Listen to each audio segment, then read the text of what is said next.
우리 새 며느리 유라 환영 파티. 드디어 제대로 된 며느리가 들어온다. 이혼 도장을 찍고 구청 문을 나서는데 제 카드로 수백만 원짜리 결제가 줄줄이 찍혔습니다. 시어머니가 제 돈으로 새며느리 환영 파티를 열고 샴페인을 터뜨리고 있었죠. 저는 어딘가로 전화를 걸었습니다. 5분 뒤 시어머니에게서 40통이 넘는 부재중 전화가 쏟아졌습니다. 저는 느긋하게 전화를 받았죠. 여보세요. 누구세요? 잘 안 들리는데요. 시어머니와 새며느리는 그날 호텔에서 무전 취식범으로 경찰에 신고당했습니다. 그런데 저들은 아직도 모릅니다. 10년 동안 걸어다니는 지갑 취급을 했던 그 며느리의 정체가 밝혀지면 어떤 일이 벌어지는지를요. 과연 이 여자의 진짜 신분은 무엇일까요? 그리고 저들이 맞이할 끝은 어디일까요? 오늘의 사연 시작 전에 구독과 좋아요 눌러주시면 집안의 동기운과 행운이 가득할 겁니다. 구청 건물을 빠져나오는 민우의 뒷모습을 저는 멍하니 바라보고 있었습니다. 민우는 오유라의 허리를 감싸 안은 채 주차장 쪽으로 걸어가고 있었죠. 유라가 민우의 어깨에 머리를 기대며 깔깔거렸고 민우는 제가 서 있는 쪽을 힐끗 돌아보더니 입꼬리를 비틀어 올렸습니다. 꼬박 10년이었습니다. 10년을 그 사람 하나만 바라보고 살았습니다. 새벽 4시에 일어나 도시락을 싸고 낮에는 남의 집 귀한 자식들 과외를 3군데씩 뛰었습니다. 민우가 의대 공부 힘들다고 책상을 내리치며 때려치우겠다고 소리를 지를 때마다 저는 그 손을 잡고 할 수 있다. 조금만 더 버티자며 달래고 또 달랬죠. 그렇게 제 손으로 만들어 놓은 의사였습니다. 한 달 전 민우가 식탁 위에 사진 한 묶음을 툭 던져놨습니다. 이거 뭐야? 보면 몰라. 유라야. 유라 너의 아버지가 강남에서 떵떵거리는 제일 큰 병원 원장님이셔. 민우가 냉장고에서 물병을 꺼내 벌컥벌컥 마시며 말했습니다. 긴 말 필요 없고 이혼해줘. 뭐라고? 귀 먹었어? 이혼하자고. 도장 찍으라고. 저는 떨리는 손으로 사진을 집어들었습니다. 고급 식당에서 촛불을 켜놓고 서로 눈을 맞추는 민우와 유라. 호텔 로비에서 팔짱을 끼고 웃는 두 사람. 사진마다 날짜가 찍혀 있었는데 제일 오래된 게 무려 2년 전이었습니다. 2년이나 나 몰래 이러고 다녔어? 그게 지금 중요해? 나 이미 마음 떠났으니까 구질구질하게 매달리지 말고 깔끔하게 끝내자. 민우가 의자를 드르륵 끌어당겨 털썩 앉으며 말했습니다. 유라 아버지가 나한테 병원 자리 하나 통째로 내준다고 약속했어. 근데 조건이 딱 하나야. 이혼하고 깨끗한 몸으로 오라는 거. 깨끗한 몸이라니요. 저를 10년 동안 머슴처럼 부려먹고 뼈가 빠지도록 뒷바라지하게 한 사람이 이제 볼일 끝났으니 때 벗기듯 저를 벗어던지겠다는 소리였습니다. 재산 나누자고 찌질하게 굴지 마. 네가 살던 그 낡은 아파트는 줄 테니까 나머지는 꿈도 꾸지 말고. 그날 밤 저는 한숨도 자지 못했습니다. 베개에 얼굴을 묻고 죽은 듯이 울다가 새벽녘에 거울 앞에 섰습니다. 푹 꺼진 눈 밑에 시꺼먼 그늘과 거칠어진 손끝이 보이더군요. 이것이 10년 바친 대가라는 걸 그때 처음 똑똑히 마주했습니다. 그리고 오늘 법원에서 이혼 도장 쾅 찍고 곧바로 구청에 신고서까지 냈습니다. 직원이 처리됐습니다 하는 소리가 무섭게 민우가 벌떡 일어나 밖으로 나가더군요. 문 앞에는 그 여우 같은 유라가 기다리고 있었습니다. 그게 딱 3분 전 일입니다. 저는 구청 계단에 주저앉아 한참을 있었습니다. 다리에 힘이 풀려 일어날 수가 없었거든요. 그때 주머니 속 휴대폰이 미친 듯이 울렸습니다. 카드 결제 문자였습니다. 윤지아님 가족카드, 호텔 식당 285만 원 결제. 3초 뒤에 또 올립니다. 윤지아님 가족카드, 호텔 와인바 192만 원 결제. 5초 간격으로 수백만 원짜리 결제가 줄줄이 찍히더군요. 저는 떨리는 손으로 시어머니 SNS를 열어봤습니다. 호텔 제일 큰 방에 꽃 장식을 도배해 놓고 테이블 위엔 비싼 샴페인이 4병이나 놓여 있었습니다. 가운데 유라가 앉아 있고 시어머니는 유라 손을 꼭 잡고 입이 귀에 걸리게 웃고 있더군요. 사진 밑에는 이렇게 적혀 있었습니다. 우리 새 며느리 유라 환영 파티. 드디어 제대로 된 며느리가 들어온다. 제대로 된 며느리. 그 말이 가슴에 대못처럼 박혔습니다. 명절마다 새벽부터 코끝이 맵게 전을 부치고 제삿날이면 혼자 상을 차렸던 제 10년은 제대로 된 게 아니었다는 뜻이었습니다. 저는 자리에서 천천히 일어났습니다. 신기하게도 떨리던 손이 멈추고 가슴속 불덩이가 싸늘하게 식더군요. 저는 카드사로 바로 전화를 걸었습니다. 안녕하세요, 윤지아 고객님. 무엇을 도와드릴까요? 제 명의로 된 가족카드 전부 다 지금 당장 정지시켜 주세요. 도둑 맞았다고 신고하고 단돈 100원도 안 긁히게 싹 다 묶어주세요. 전부 다 말인가요? 네, 하나도 빠짐없이요. 전화를 끊고 시계를 봤습니다. 1분, 3분 딱 5분이 지나자 전화기가 터질 듯이 울리기 시작했습니다. 시어머니였습니다. 부재중 전화가 30통이 넘고 문자도 쏟아졌습니다. 야, 이 미친년아. 카드가 왜 안 돼? 호텔인데 계산이 안 되잖아. 망신당해 죽겠다. 당장 풀어. 40통이 넘었을 때 저는 느긋하게 통화 버튼을 눌렀습니다. 지아야, 너 지금 뭐 하는 짓거리야? 카드가 안 돼서 지배인이 경찰 부른다잖아. 너 돌았어. 시어머니의 쉰 목소리가 귀를 찢을 듯 들려왔습니다. 저는 전화기를 멀찍이 뗐다가 다시 대고 말했습니다. 여보세요? 여보세요? 누구세요? 아유, 전화가 이상하네. 소리가 하나도 안 들려요. 뭐? 너 지금 시어머니한테 장난해. 죄송한데요. 모르는 번호라 그런가 자꾸 끊기네요. 전 이만 끊습니다. 고생들 하세요. 저는 전화를 뚝 끊어버렸습니다. 그러고는 시어머니, 민우, 유라까지 싹 다 차단해버렸죠. 곧장 택시를 잡아 타고 임시로 구해둔 좁은 원룸으로 갔습니다. 구석에 쌓인 짐 상자 속에서 결혼 앨범, 민우의 의대 졸업장, 시댁 가족 사진을 하나하나 꺼냈습니다. 그리고는 검은 쓰레기 봉투에 사정없이 처박았습니다. 앨범 속에서 웃고 있는 제 얼굴이 보였지만 눈 하나 깜짝 안 했습니다. 봉투를 꽉 묶어 문 밖에 내던지고 빈 방바닥에 앉았습니다. 참 조용하더군요. 10년 만에 처음으로 아무도 저를 부르지 않는 밤이었습니다. 저는 어둠 속에서 두 주먹을 꽉 쥐었습니다. 이제부터 시작이라고 말이죠. 다음 날 오전 원룸 현관문을 누군가 주먹으로 쾅쾅 두드렸습니다. 지아, 문 열어. 민우였습니다. 저는 잠옷 차림으로 문을 열었고 민우가 문짝을 벌컥 젖히며 안으로 들이닥쳤습니다. 너 미쳤어? 어머니가 호텔에서 무슨 꼴을 당했는지 알아? 민우가 신발도 벗지 않은 채 원룸 안으로 성큼성큼 걸어 들어오며 소리를 질렀습니다. 경찰이 왔어, 경찰이. 어머니가 무전취식범 취급을 당했다고. 그래서 그게 지금 할 소리야? 민우가 원룸 탁자 위에 놓인 컵을 팔로 쓸어서 바닥에 내동댕이 쳤습니다. 컵이 벽에 부딪혀 산산조각이 났죠. 네가 카드를 정지시켰다며?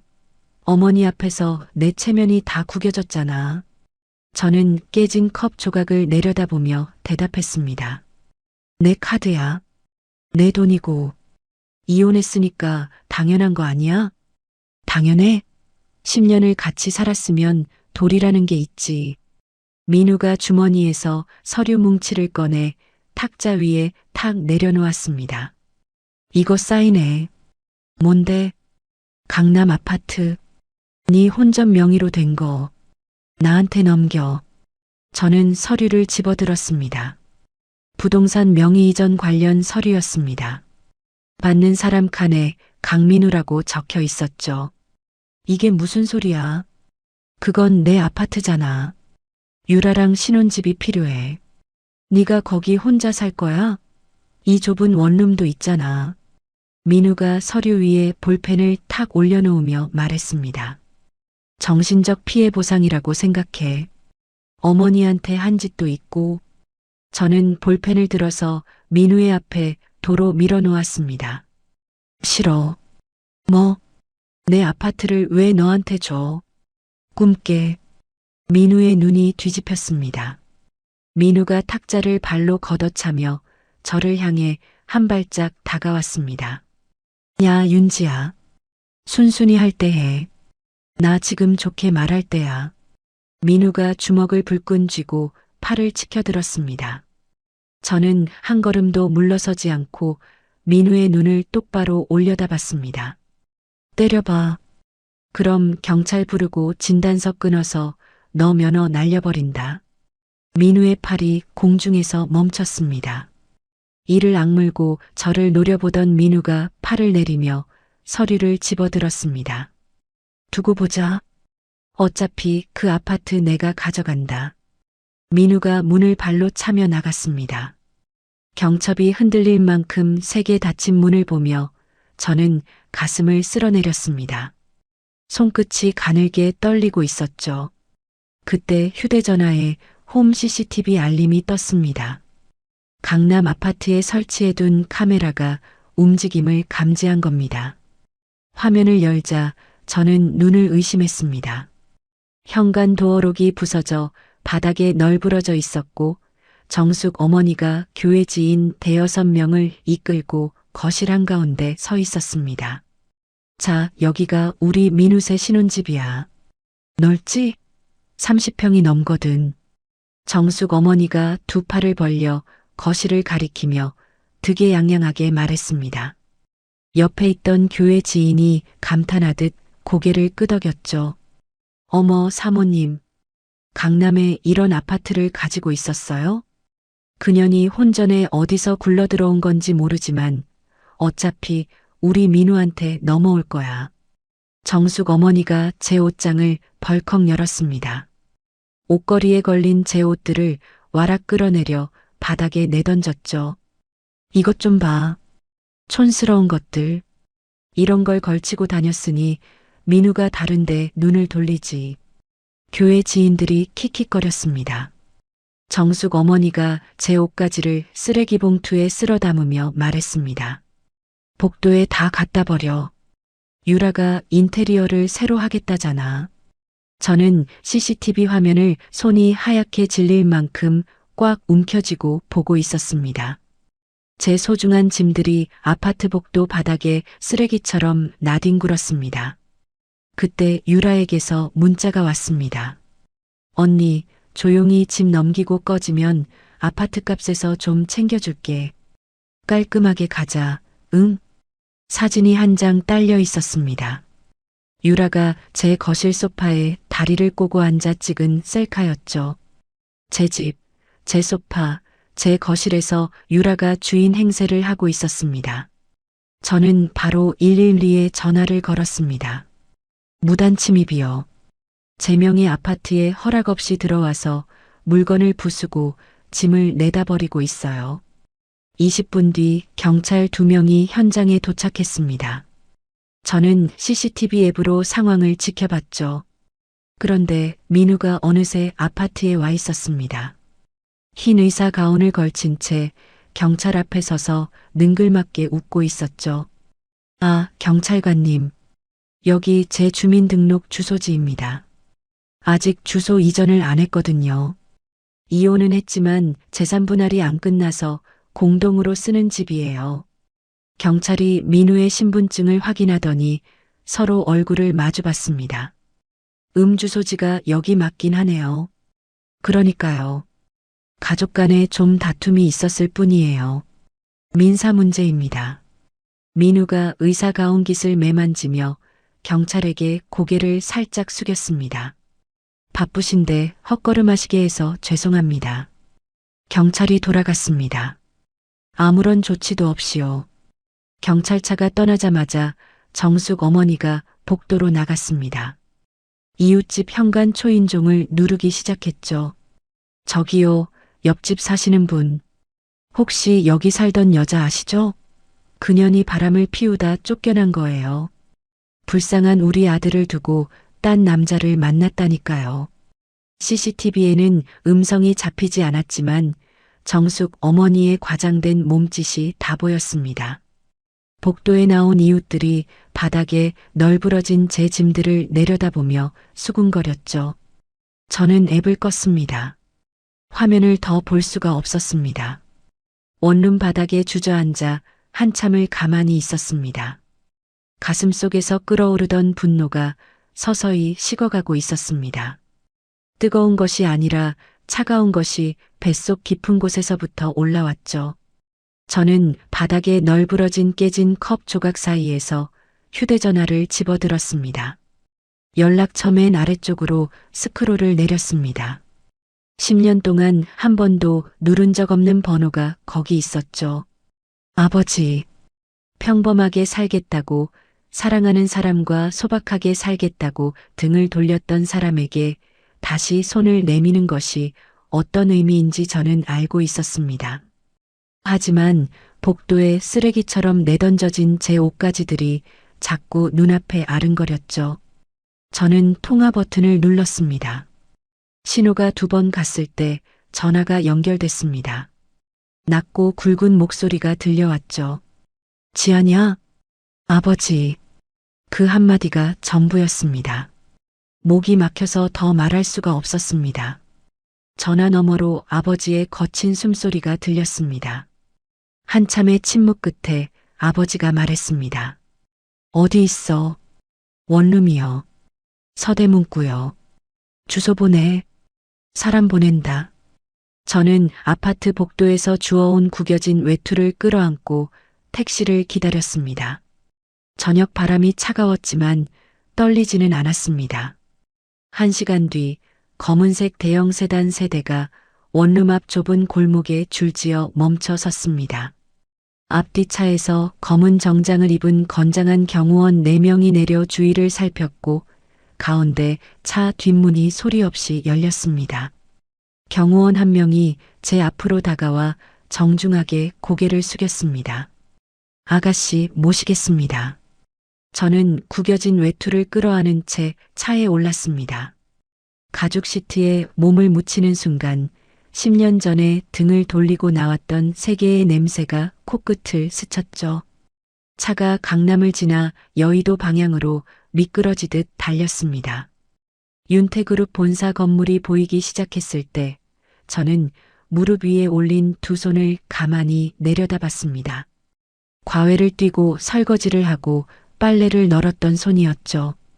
지하 주차장으로 들어간 차가 전용 엘리베이터 앞에 섰습니다.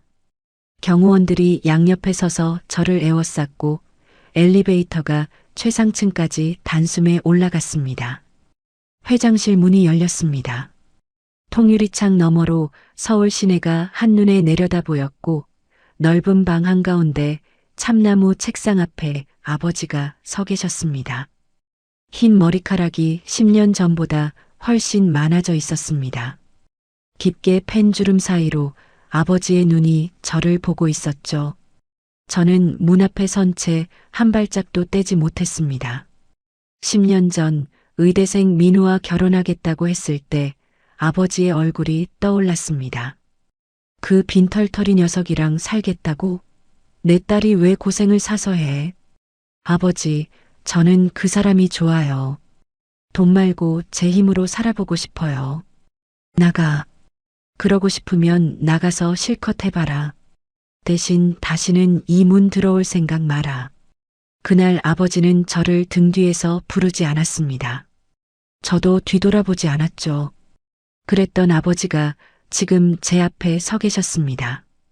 원망도 잔소리도 없이 저를 바라보고만 계셨죠.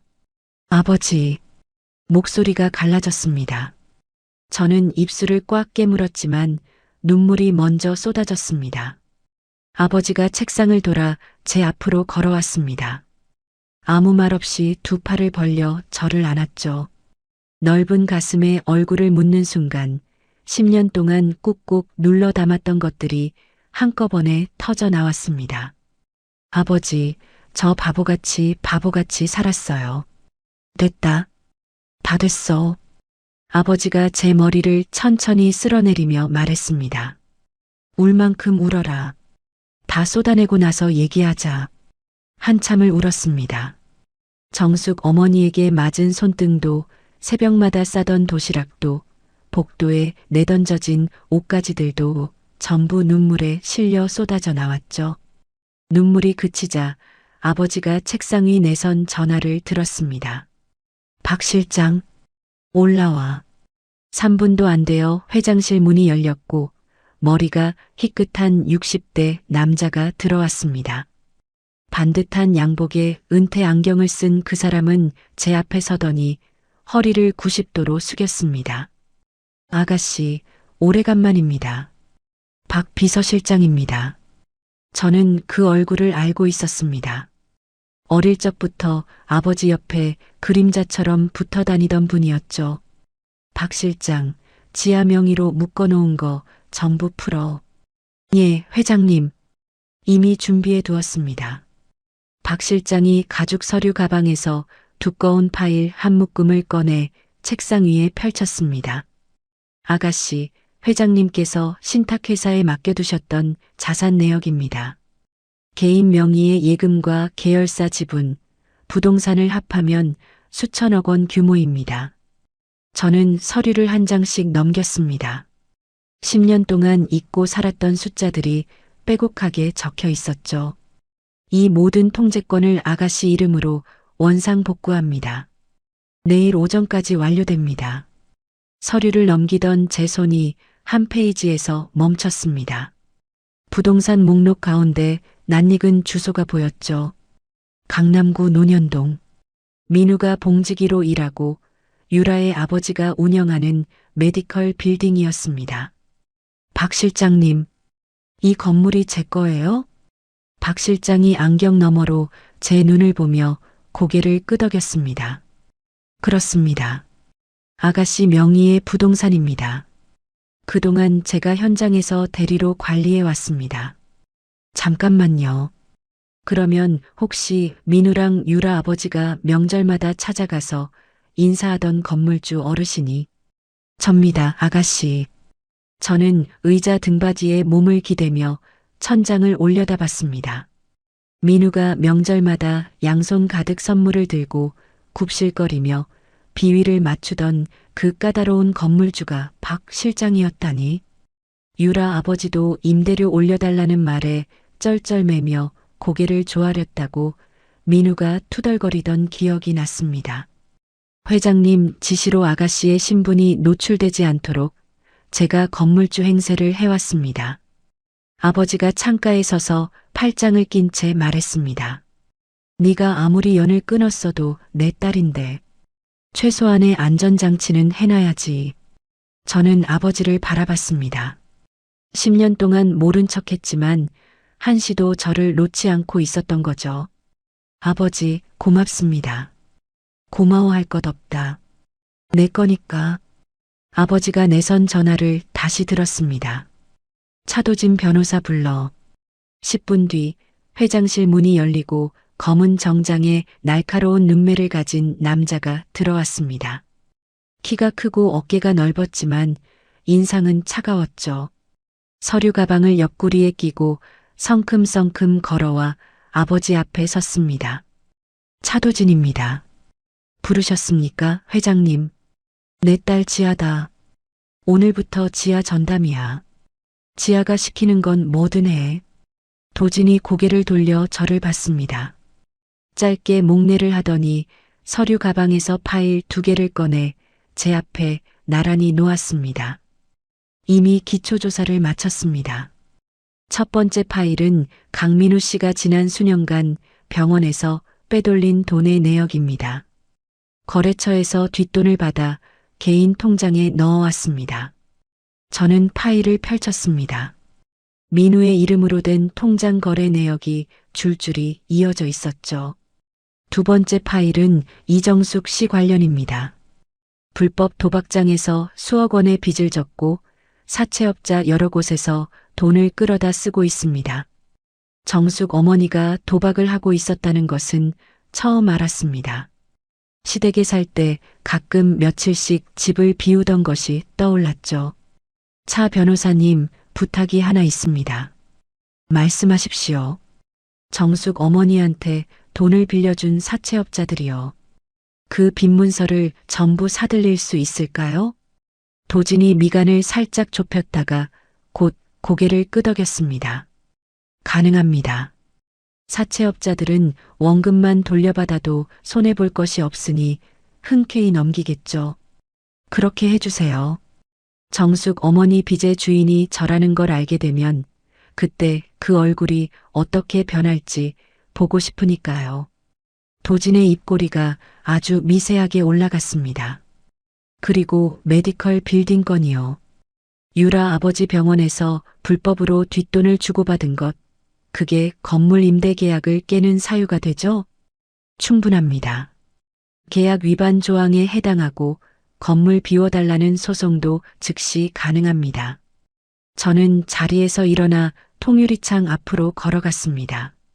서울 시내의 불빛이 발 아래로 쏟아지고 있었죠. 10년 동안 저는 스스로 작아지기로 선택했었습니다. 재벌가의 딸이라는 이름을 버리고 평범한 아내로 살면 행복할 줄 알았죠. 그 대가가 복도에 내던져진 옷가지와 쓰레기 취급이었습니다. 이제 되찾을 차례였습니다. 며칠 뒤 윤태그룹 본사 꼭대기층에 있는 VIP 스위트룸 하나가 비밀 상황실로 바뀌었습니다. 도진이 출입문에 보안 장치를 새로 달고 창문마다 방음 필름을 붙였죠. 긴 테이블 위에 파일과 노트북이 빼곡하게 늘어서 있었고 벽면 한쪽에는 민우, 정숙 어머니, 유라 아버지의 사진이 나란히 붙어 있었습니다. 정숙 씨 사채권은 어제부로 전부 매입 완료했습니다. 도진이 의자에 앉아 서류를 넘기며 말했습니다. 사채업자 4곳, 총 빚이 원금과 이자 합쳐서 8억이 넘습니다. 이제 그 빚의 유일한 주인은 아가씨입니다. 정숙 어머니가 아직 모르죠? 당연히 모릅니다. 알게 되는 날은 제가 정하겠습니다. 도진이 파일 하나를 더 꺼내 테이블 위에 펼쳤습니다. 유란의 병원 쪽도 꼬리가 잡혔습니다. 건강보험공단에 청구한 진료비 내역을 추적했는데 실제 진료 기록과 맞지 않는 건이 수백 건입니다. 쉽게 말하면 뭔가요? 환자를 치료한 것보다 훨씬 부풀려서 나라 돈을 타냈다는 겁니다. 조직적으로요. 저는 고개를 끄덕였습니다. 메디컬 빌딩 계약 해지 소송은요? 서류 준비 끝났습니다. 불법 행위를 한 세입자에게 나가라고 통보할 수 있는 근거가 충분합니다. 아가씨가 결심하시면 바로 들어갑니다. 아직이요. 때를 고를 겁니다. 도진이 고개를 살짝 기울이며 저를 봤습니다. 시기를 보신다? 네. 가장 높이 올라갔을 때 밟아야 가장 아프니까요. 도진이 볼펜을 탁 내려놓으며 희미하게 웃었습니다. 그날부터 저와 도진은 매일 밤을 새웠습니다. 도진은 의료업계 안쪽에 심어둔 사람들을 통해 민우의 출입국 기록을 뽑아냈죠. 해외 의료봉사 명목으로 출국한 기록이 6번 있습니다. 그런데 같은 날짜에 유라도 동일한 목적지로 출국했습니다. 봉사가 아니라 여행이었다는 거죠. 맞습니다. 게다가 출국 시점마다 민우 씨 해외 계좌에 목돈이 입금됐습니다. 병원 경비를 빼돌려 만든 비자금입니다. 도진이 노트북 화면을 돌려 보여줬습니다. 민우의 해외 계좌 거래 내역이 날짜 순으로 정리되어 있었죠. 제가 새벽마다 도시락을 싸고 과외를 뛰던 그 시간에 민우는 유라와 해외에서 제 상상도 못할 돈을 쓰고 있었습니다. 저는 화면을 가만히 들여다보다가 노트북을 닫았습니다. 충분합니다. 아가씨. 도진이 자리에서 일어나 커피를 한 잔 따라 제 앞에 놓으며 말했습니다. 제가 이 일을 맡으면서 한 가지 궁금한 게 있었습니다. 뭔데요? 수천억 원의 자산을 가진 분이 왜 10년 동안 그 사람들한테 당하며 살았는지요. 저는 커피잔을 두 손으로 감싸 쥐었습니다. 사랑했으니까요. 바보같이. 도진이 아무 말 없이 고개를 끄덕이고 자기 자리로 돌아갔습니다. 그 이후로 도진은 다시는 그 질문을 꺼내지 않았죠. 그 무렵 민우와 유라의 청첩장이 돌기 시작했습니다. 최고급 호텔 대연회장을 통째로 빌린 초호화 결혼식이었죠. 도진이 청첩장 한 장을 상황실 테이블 위에 톡 던졌습니다. 하객 명단을 입수했습니다. 병원장이 의료계와 정재계 인사를 대거 초청했고 윤태그룹 임원진한테도 청첩장을 돌렸습니다. 우리 그룹 임원들한테요? 유라 아버지가 윤태그룹과 거래를 트고 싶어서 넣은 겁니다. 메디컬 빌딩 건물주가 우리 그룹 사람인 줄은 꿈에도 모르면서 저는 청첩장을 집어들었습니다. 금박으로 찍힌 민우와 유라의 이름이 나란히 적혀 있었죠. 차 변호사님, 저 이 결혼식에 갈 겁니다. 도진이 볼펜을 돌리던 손을 멈추고 저를 봤습니다. 참석하신다고요? 네. 윤태그룹 본부장 자격으로요. 정식 하객으로 회신 보내주세요. 도진이 3초쯤 저를 바라보다가 고개를 끄덕였습니다. 알겠습니다. 그날 제가 필요한 것들을 준비해 두겠습니다. 도진은 곧바로 움직이기 시작했습니다. 의료업계 안쪽 게시판과 정재계 소식지에 익명의 글이 하나둘 올라오기 시작했죠. 강남 유명 병원 불륜 의사를 사위로 맡는다? 의료사고를 돈으로 덮은 병원장의 실체. 글이 퍼지자 유란의 병원의 BVIP 고객들이 하나둘 진료 예약을 취소하기 시작했습니다. 병원 매출이 눈에 띄게 줄었고 유라 아버지가 직원들을 불러 모아 소문의 출처를 찾으라고 호통을 쳤다는 소식이 들어왔죠. 민우도 불안했는지 병원 직원들을 붙잡고 누가 글을 올렸냐며 따져 물었지만 아무도 답을 내놓지 못했습니다. 쥐도 새도 모르게 뿌려놨습니다. 출처 추적은 불가능합니다. 도진이 노트북을 닫으며 담담하게 말했습니다. 결혼식 전까지 이 정도면 충분히 흔들어 놓을 수 있습니다. 저는 상황실 벽에 붙은 민우의 사진을 바라봤습니다. 의사 가운을 입고 자신만만하게 웃는 그 얼굴을. 결혼식 일주일 전 저는 청담동의 한 숍 앞에 섰습니다. 도진이 미리 연락을 해두었는지 매장 문이 열리자마자 직원들이 일렬로 서서 저를 맞았죠. 오늘 매장 전체를 아가씨 전용으로 비워두었습니다. 저는 거울 앞에 섰습니다. 헝클어진 머리카락, 수수한 얼굴, 10년간 돌보지 않았던 몸. 그 모든 것을 벗어던질 시간이었죠. 머리를 자르고 옷을 바꾸고 구두를 골랐습니다. 거울 속에 다른 사람이 서 있었습니다. 시댁에서 앞치마를 두르고 전을 붙이던 윤지아는 어디에도 없었죠. 검은 재킷에 날카로운 눈매. 거울 속에 저와 눈이 마주쳤을 때 입꼬리가 천천히 올라갔습니다. 민우와 유라의 결혼식 당일 호텔 대연회장 앞은 들뜬 하객들로 가득했습니다. 로비에는 하얀 장미가 벽을 이루고 있었고 입구마다 턱시도를 입은 안내원이 서 있었죠. 저는 호텔 정문 앞에서 차 문을 열고 내렸습니다. 도진이 오른쪽에 검은 정장의 경호원 4명이 양옆에 섰죠. 구두굽이 대리석 바닥을 찍을 때마다 날카로운 소리가 로비에 울려 퍼졌습니다. 예식장 문 앞에서 안내원이 청첩장을 확인하고 고개를 숙였습니다. 윤태그룹 본부장님, 안쪽으로 모시겠습니다. 양쪽 문이 동시에 열렸습니다. 샹들리에 불빛 아래로 수백 명의 하객이 앉아 있었고 정면 단상에는 꽃으로 장식된 웨딩 아치가 서 있었죠. 민우가 단상 위에서 검은 턱시도를 입고 서 있었습니다. 유라는 하얀 웨딩드레스를 입고 민우의 옆에 팔짱을 끼고 있었죠. 정숙 어머니는 맨 앞줄 신랑 측 좌석에서 한복을 차려입고 부채를 붙이고 있었습니다. 저는 가운데 통로를 천천히 걸어 들어갔습니다. 구두 소리가 울릴 때마다 하객들이 하나둘 고개를 돌렸죠. 유라가 먼저 저를 발견했습니다. 유라의 입이 벌어지더니 민우의 팔을 잡아 흔들었습니다. 저 여자 저거 지아 아니야? 민우가 고개를 돌렸습니다. 저와 눈이 마주치는 순간 민우의 얼굴에서 핏기가 사라졌죠. 뭐야? 너 여기 왜 와? 저는 대답하지 않고 걸음을 멈추지 않았습니다. 객석 사이를 지나 단상을 향해 한 걸음씩 다가갔죠.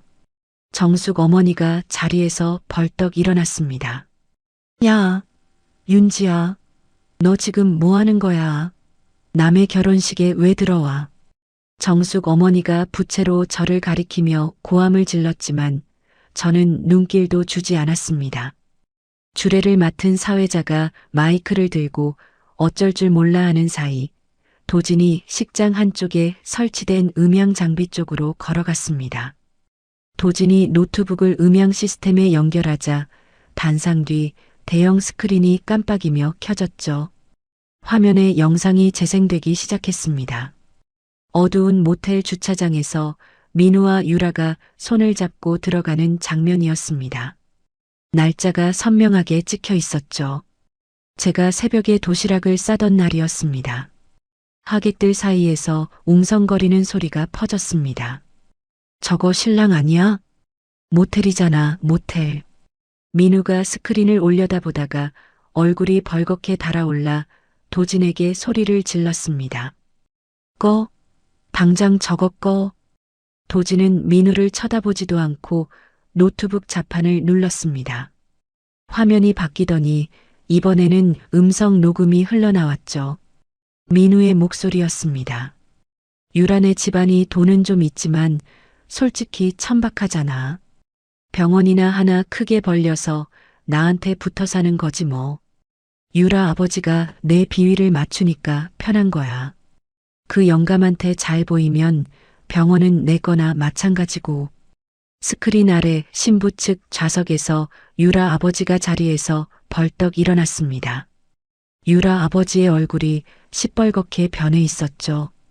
유라가 민우의 팔을 뿌리치며 비명을 질렀습니다. 뭐야 이게? 너 이런 말을 하고 다녔어. 아니, 유라야, 이건 잘라붙인 거야. 조작이라고. 민우가 두 손을 내저으며 유라에게 매달렸지만 유라는 드레스 자락을 움켜쥐고 한 발짝 물러섰습니다. 저는 단상 위로 올라갔습니다.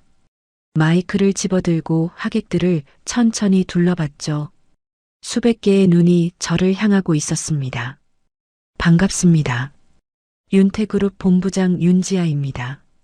객석 여기저기서 윤태그룹이라는 이름에 술렁임이 일었습니다. 혹시 이 건물 주인이 누구인지 아시는 분 계십니까? 저는 유라 아버지를 똑바로 바라보며 말했습니다. 유라 아버지, 병원장님, 매달 임대료를 내시던 그 깐깐한 건물주 어르신 기억하시죠? 유라 아버지가 주먹을 불끈 쥐며 저를 노려봤습니다. 그분은 제 비서입니다. 건물 진짜 주인은 저예요. 식장이 얼어붙었습니다. 유라 아버지의 입이 벌어졌다 닫혔다를 반복했죠. 저는 도진에게 고개를 끄덕였습니다. 도진이 서류 봉투를 가져와 제 손에 쥐어줬죠. 저는 그 봉투에서 서류를 꺼내 유라 아버지의 발밑으로 던졌습니다. 이건 건물 비워달라는 통보서입니다. 뒷돈 주고받은 거 다 알고 있으니까 변명은 아끼세요. 유라 아버지가 바닥에 떨어진 서류를 내려다보며 비틀거렸습니다. 이게 무슨...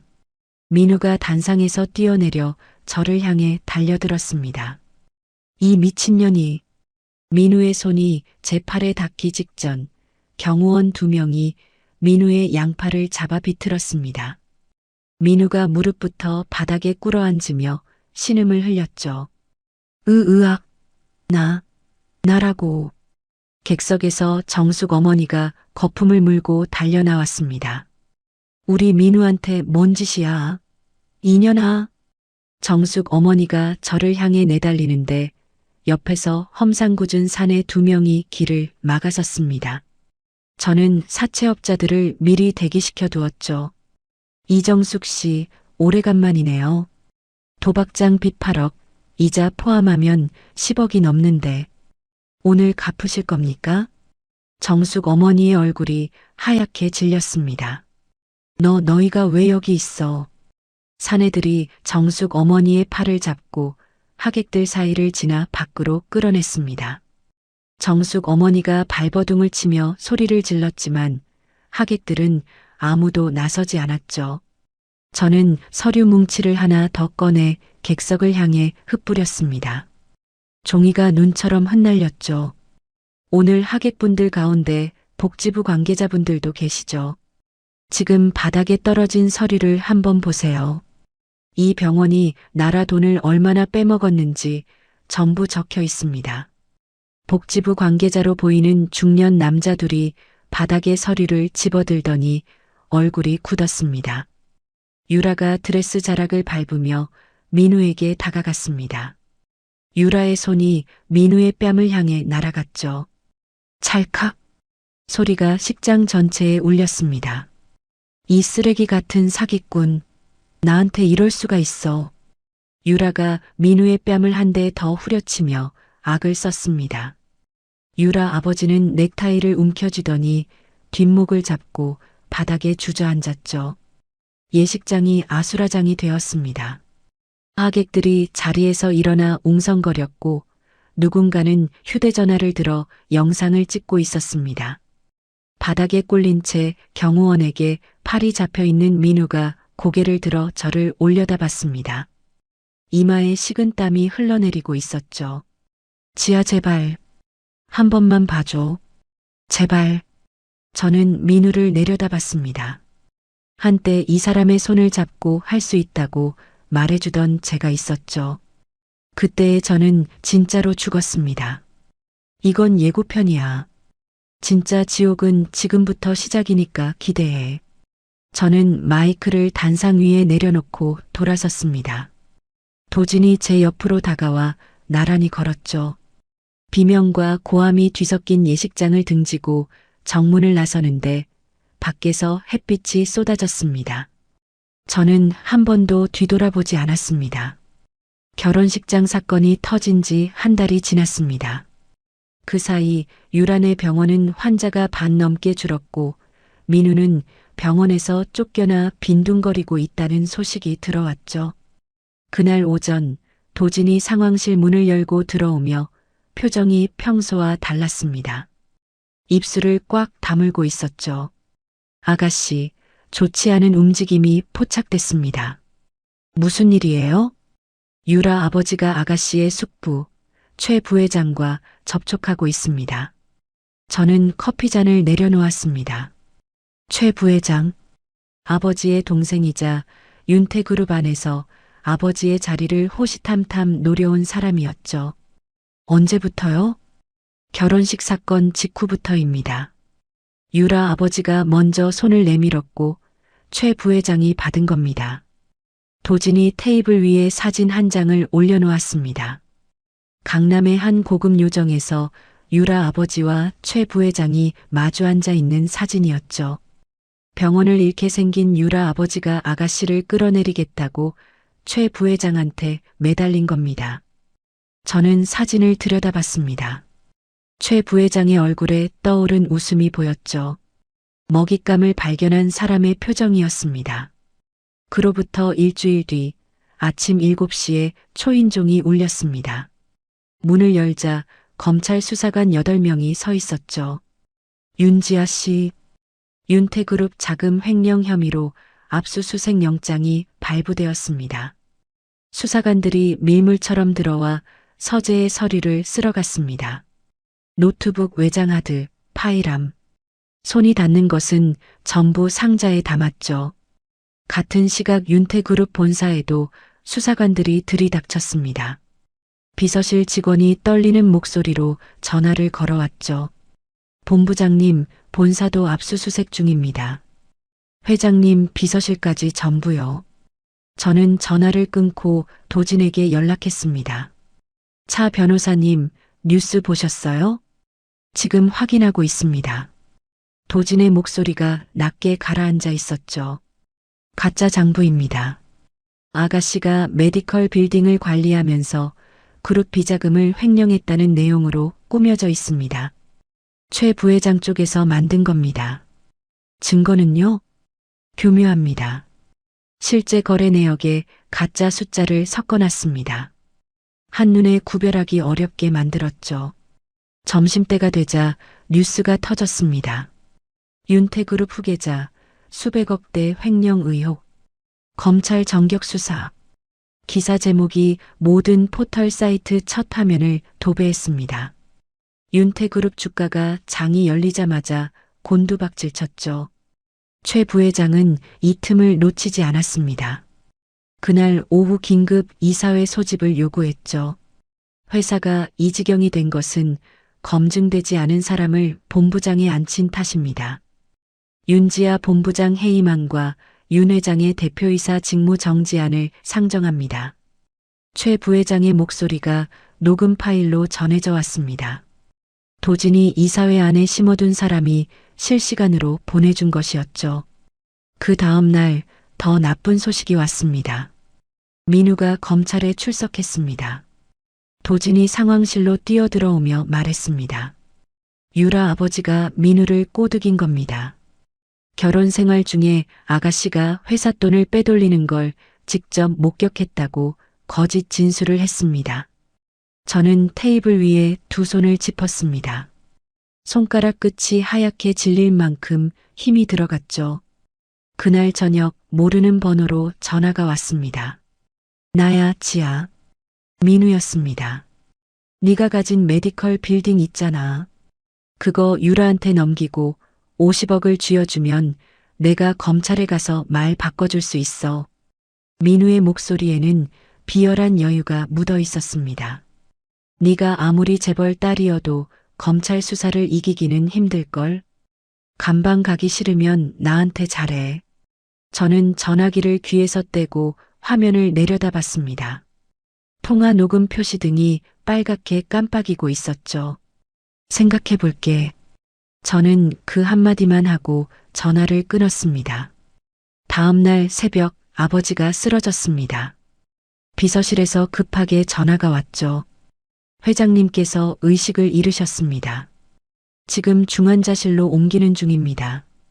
병원에 도착했을 때 아버지는 산소 마스크를 쓰고 누워 계셨습니다. 심장 모니터가 규칙적으로 소리를 냈지만 아버지의 얼굴은 종이장처럼 하얘져 있었죠. 저는 아버지의 손을 잡았습니다. 거칠고 마른 손이었습니다. 평생을 바쳐 일군 회사가 제 복수 때문에 흔들리고 있다는 것을 아버지가 알고 계셨던 거죠. 아버지, 죄송합니다. 제가 반드시 바로잡을게요. 대답은 없었습니다. 심장 모니터 소리만 중환자실에 울렸죠. 병원을 나서자 도진이 복도에서 기다리고 있었습니다. 아가씨, 이사회 결과가 나왔습니다. 임원 과반수가 최 부회장 편으로 돌아섰습니다. 해임안 표결이 다음 주로 잡혔습니다. 그룹 임원들도요? 제 편이라고 했던 사람들이 전부 등을 돌렸습니다. 저는 병원 복도 창밖을 바라봤습니다. 밤하늘에 별 하나 보이지 않았죠. 그날부터 검찰 조사가 시작됐습니다. 차가운 조사실에서 수사관 3명이 돌아가며 같은 질문을 반복했죠. 윤지아 씨, 이 계좌에서 빠져나간 돈의 행방을 설명해 주십시오. 그 장부는 조작된 겁니다. 증거가 있습니까? 지금은 없습니다. 하지만 반드시 찾겠습니다. 수사관이 콧방귀를 뀌었습니다. 저는 조사실 의자에 등을 기대고 천장을 올려다봤죠. 조사가 끝나고 건물을 나섰을 때 밖에서 취재진의 카메라 플래시가 터졌습니다. 기자들이 마이크를 들이밀며 소리를 질렀죠. 윤 본부장님, 횡령 혐의 인정하십니까? 회장님, 병세는 어떻습니까? 경호원들이 길을 열어주었고 저는 고개를 숙이지 않고 정면을 보며 걸었습니다. 차에 올라타자 도진이 운전석 옆에서 기다리고 있었습니다.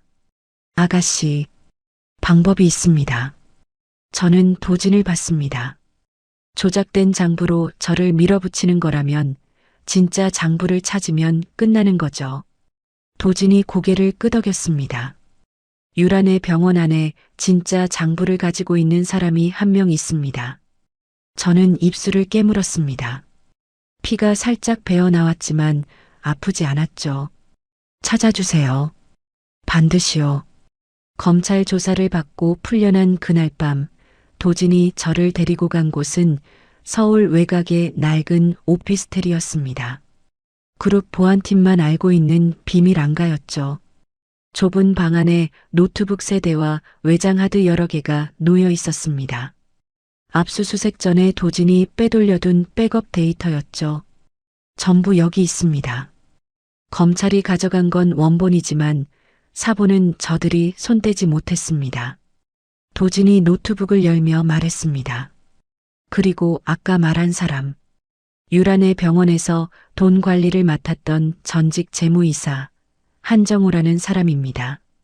어떤 사람이에요? 병원 초창기부터 15년을 일했습니다. 유라 아버지의 비자금을 직접 관리한 사람이죠. 그런데 3년 전에 잘렸습니다. 왜요? 한정우 씨가 뒷돈 규모가 너무 커졌다고 그만하자고 했더니 유라 아버지가 배신자라며 하루아침에 내쫓았습니다. 퇴직금도 안 줬고요. 도진이 노트북 화면에 한정우의 사진을 띄웠습니다. 50대 중반의 마른 남자였죠. 눈 밑에 그늘이 짙게 깔려 있었습니다. 지금 어디 있어요? 경기도 외곽에서 작은 식당을 하고 있습니다. 제가 내일 직접 찾아가겠습니다. 저도 같이 갈게요. 도진이 고개를 저었습니다. 아가씨가 가시면 눈에 띕니다. 제가 혼자 가는 게 낫습니다. 아니요. 제가 직접 가야 해요. 그 사람 입장에서 생각해 보세요. 변호사가 찾아와서 증거를 내놓으라고 하면 겁부터 나겠죠. 같은 처지에 있는 사람이 가야 마음을 열어요. 도진이 잠시 저를 바라보다가 고개를 끄덕였습니다. 다음 날 오후 저와 도진은 경기도 외곽의 작은 마을에 도착했습니다. 좁은 골목 끝에 허름한 식당이 하나 있었죠. 간판 글씨가 반쯤 벗겨져 있었습니다. 문을 열자 카운터 뒤에서 한정우가 행주로 그릇을 닦고 있었습니다. 사진보다 더 마르고 지쳐 보였죠. 한정우가 고개를 들었다가 도진의 명함을 보고 눈이 흔들렸습니다. 변호사님이 왜 이런 데까지? 한정우 씨, 잠깐 앉아서 이야기할 수 있을까요? 도진이 조용히 말했고 한정우가 고개를 저으며 손사래를 쳤습니다. 아닙니다. 저는 아무것도 몰라요. 돌아가 주세요. 한정우가 뒷걸음질을 쳤습니다. 저는 한 발짝 앞으로 나가며 말했습니다.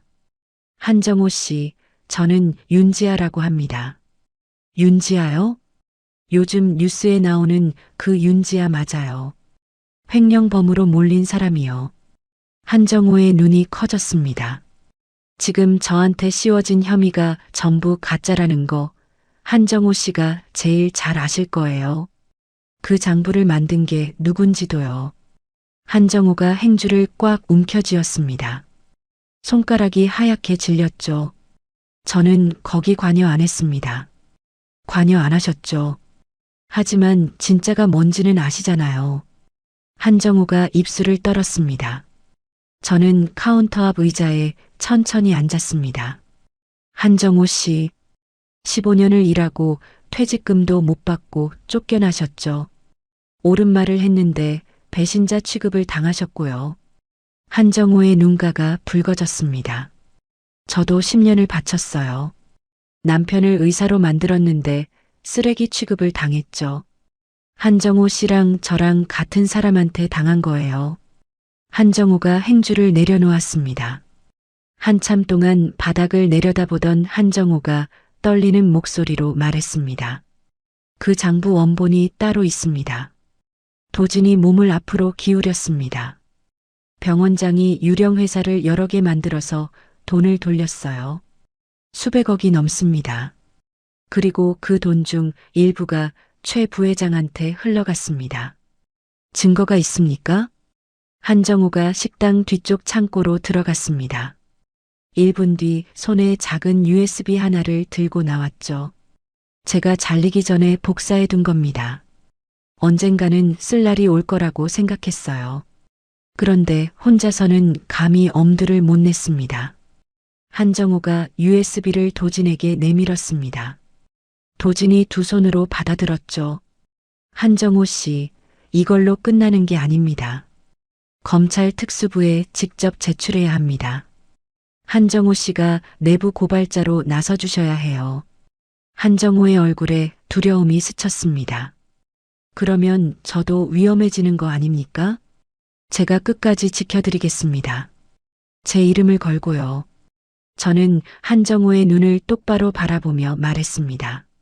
한정우 씨한테 빚진 퇴직금, 제가 갚아드릴게요. 그것보다 더 크게요. 한정우가 고개를 떨구었다가 천천히 들어 올렸습니다. 하겠습니다. 그날 밤 도진은 USB 안의 데이터를 밤새 분석했습니다. 유령회사 4곳을 통해 빠져나간 돈의 흐름이 선명하게 드러났죠. 그리고 그 끝에는 최 부회장의 개인 계좌가 있었습니다. 완벽합니다. 이 자료면 가짜 장부와 진짜 장부의 차이를 한눈에 증명할 수 있습니다. 도진이 새벽녘에 커피를 마시며 말했습니다. 내일 아침 대검찰청 특수부에 바로 제출합니다. 이사회는요? 모레입니다. 최 부회장이 해임한 표결을 모레로 잡았습니다. 그러면 이사회 당일에 터뜨려야겠네요. 도진이 고개를 끄덕였습니다. 이사회 당일 오전 저는 윤태그룹 본사 건물 앞에 섰습니다. 한 달 전에 경호원들에게 막혀 들어가지 못했던 정문이었죠. 최 부회장이 제 출입을 차단해 놓았습니다. 경비원 2명이 저를 가로막았습니다. 죄송합니다, 본부장님. 출입이 제한되어 있습니다. 비켜요. 최 부회장님 지시가. 저는 경비원의 어깨를 밀치고 안으로 들어갔습니다. 엘리베이터를 타고 이사회가 열리는 층에 도착했을 때 경호원 4명이 회의실 앞을 막고 서 있었죠. 저는 멈추지 않았습니다. 문을 두 손으로 밀어 젖히고 안으로 들어갔습니다. 긴 테이블 양쪽에 이사진 12명이 앉아 있었고 상석에 최 부회장이 앉아 있었습니다. 최 부회장이 서류를 들고 일어서려던 참이었죠. 해임안에 대한 표결을.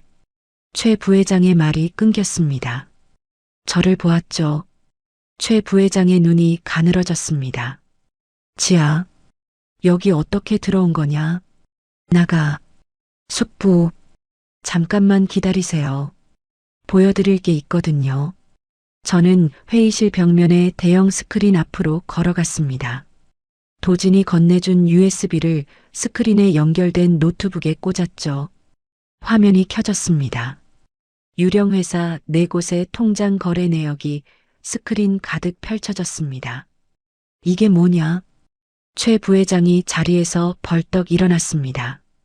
숙부가 유라 아버지랑 같이 만든 유령회사예요. 여기서 수백억이 빠져나갔고 그 돈이 숙부 개인 계좌로 들어갔죠. 이사진의 시선이 스크린과 최 부회장 사이를 오갔습니다. 날 줘다. 전현이 만들어낸 가짜 자료야.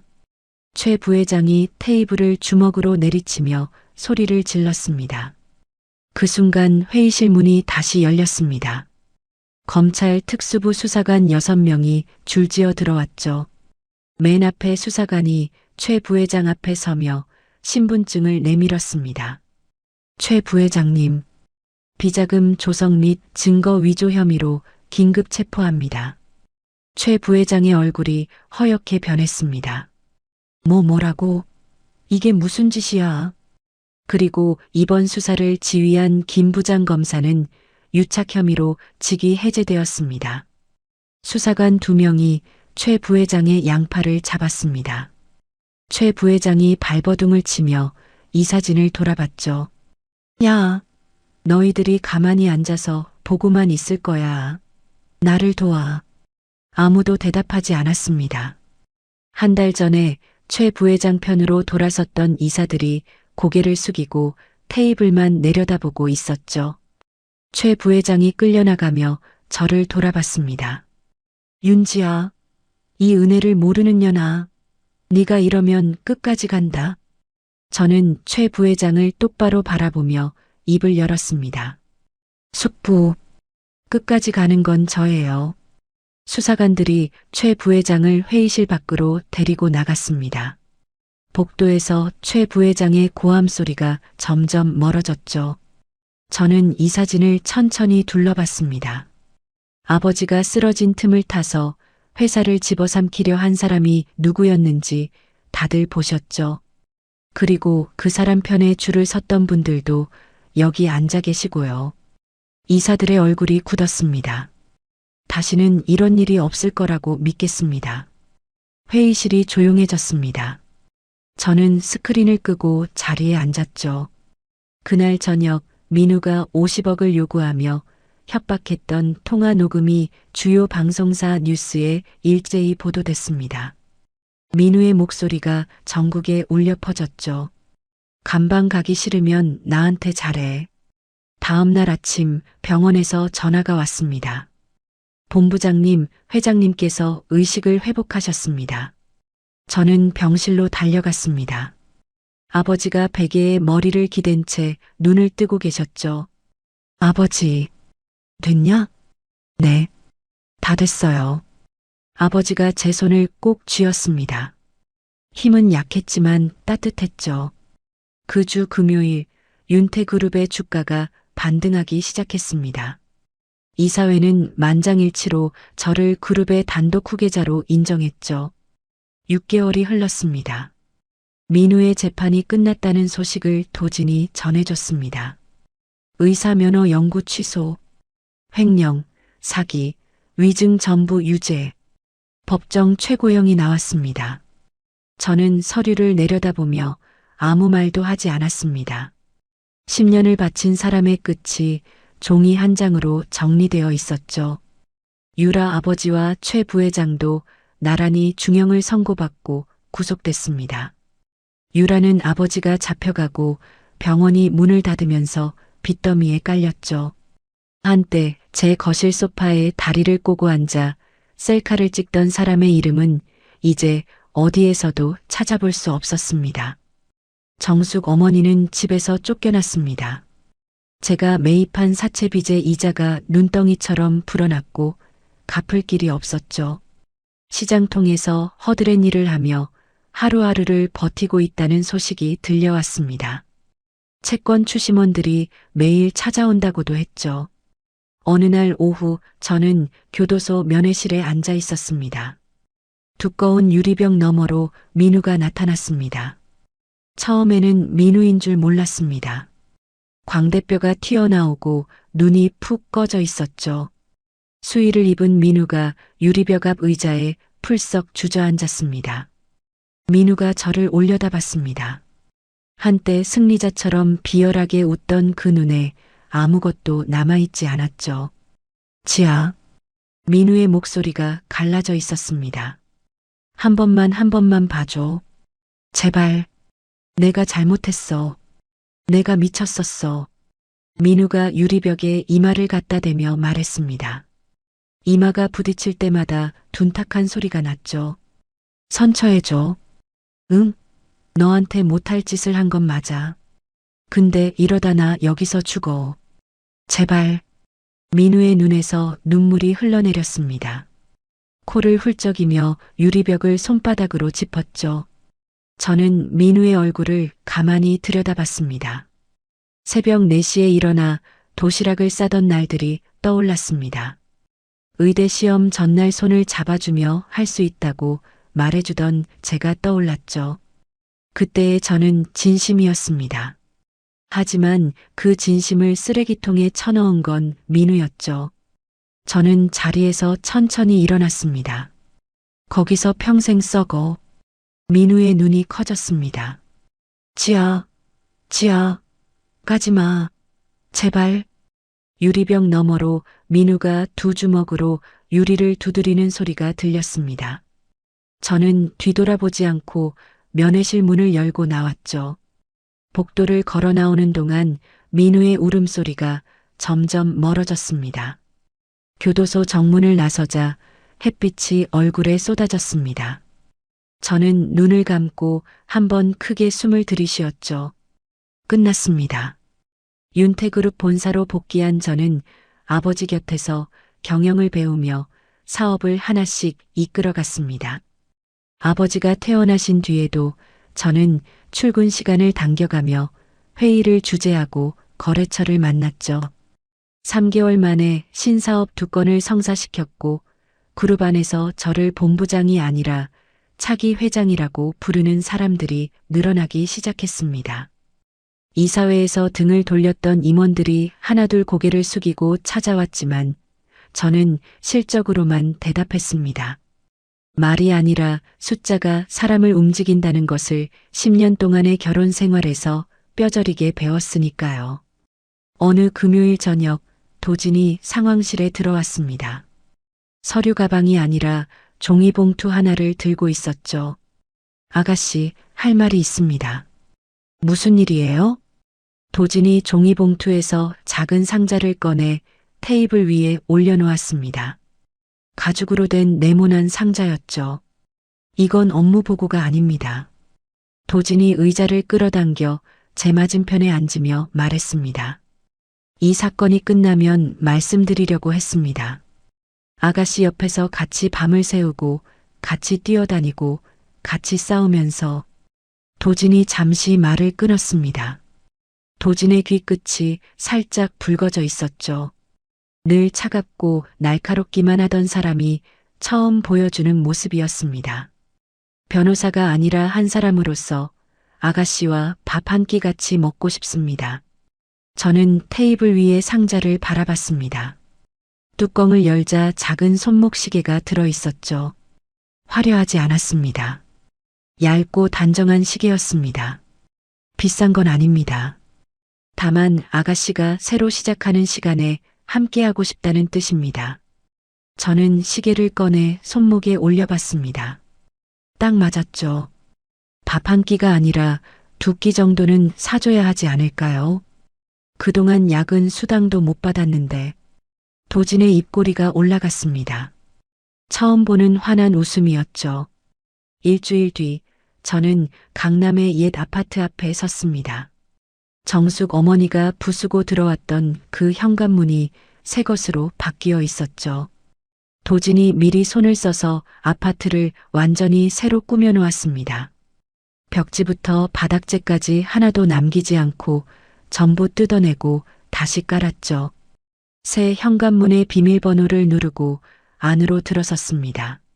넓은 거실에 새 가구가 놓여 있었고 창문으로 오후 햇빛이 쏟아지고 있었습니다. 저는 거실 한가운데 서서 천천히 둘러봤습니다. 유라가 다리를 꼬고 앉았던 소파도 정숙 어머니가 제 옷을 끌어내리던 옷장도 없었습니다. 그 흔적이 하나도 남아있지 않았죠. 온전히 제 것이었습니다. 그날 저녁 윤태그룹 본사 회장실에서 야경을 내려다봤습니다. 서울의 불빛이 발 아래로 끝없이 펼쳐져 있었죠. 10년 전 사랑 하나만 믿고 이 모든 것을 버렸습니다. 그 사랑은 저를 배신했고 저를 바닥까지 끌어내렸죠. 하지만 바닥을 찍고 나서야 알았습니다. 올라갈 곳은 위밖에 없다는 것을요. 저는 창가에서 돌아서서 회장실 책상 앞에 앉았습니다. 내일 아침 일찍 회의가 잡혀 있었죠. 새 사업 계획서를 펼치고 볼펜 뚜껑을 열었습니다. 손목의 시계가 눈에 들어왔습니다. 초침이 조용히 그리고 쉬지 않고 앞으로 나아가고 있었죠. 저도 그렇게 할 겁니다. 여러분, 오늘 주인공의 이야기를 듣고 어떤 생각이 드셨나요? 10년을 바쳐 의사로 만들어준 남편에게 불륜 사진과 이혼장을 받았던 여자. 시어머니에게 걸어다니는 지갑 취급을 당하고 제 집에서 옷가지가 쓰레기처럼 내던져졌던 여자. 그 여자가 재벌가의 후계자로 돌아와 시댁 식구들의 숨통을 하나하나 끊어놓았습니다. 남편은 교도소 독방에서 평생을 썩게 되었고 시어머니는 시장통에서 빚쟁이에게 쫓기는 신세가 되었죠. 새며느리라며 샴페인까지 터뜨려가며 환영했던 유라도 빚더미에 깔려 사회에서 완전히 사라졌습니다. 어쩌면 이 이야기에서 가장 무서운 건 사람을 함부로 대했을 때 돌아오는 대가가 아닐까 싶습니다. 내 앞에 있는 사람이 누구인지 모르면서 쓰레기 취급을 하고 걸어다니는 지갑으로 부려먹고 쓸모가 없어지면 버리는 것. 그렇게 버린 사람이 돌아왔을 때 그때는 이미 늦은 거죠. 결국 사람은 자기가 뿌린 대로 거두는 법이니까요. 이야기를 끝까지 들어주신 분이 계시다면 잘 들었다고 댓글 하나만 남겨주세요. 항상 다채롭고 재밌는 이야기 들고 올 수 있도록 노력하는 채널이 되겠습니다. 항상 좋은 일만 가득하시길 바랍니다. 오늘의 사연도 끝까지 들어주신 시청자 여러분 감사합니다. 항상 다채로운 이야기, 재밌는 이야기 들고 올 수 있도록 노력하는 인생 사연들이 되겠습니다. 오늘 하루도 무탈하고 행복한 하루 보내세요.